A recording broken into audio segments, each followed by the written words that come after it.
Hi everyone, I'm Cami Mann and I am the Student Government President.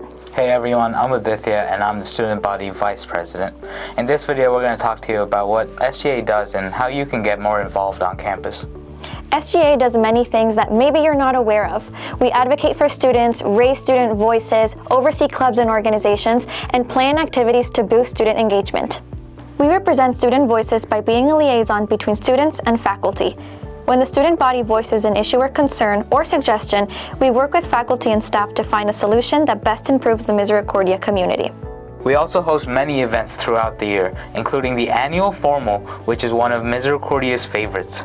We also host Cougar Week, where we celebrate Cougar Pride with daily activities and giveaways with prizes like iPads, TVs, and more.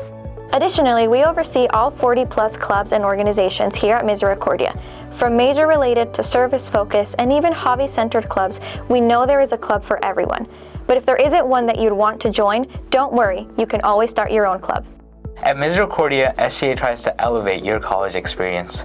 If you want to get involved, you can reach out to us by email or come to our office hours and follow us on Instagram too. We want to make sure that every Cougar finds its pack. Roll Cougs!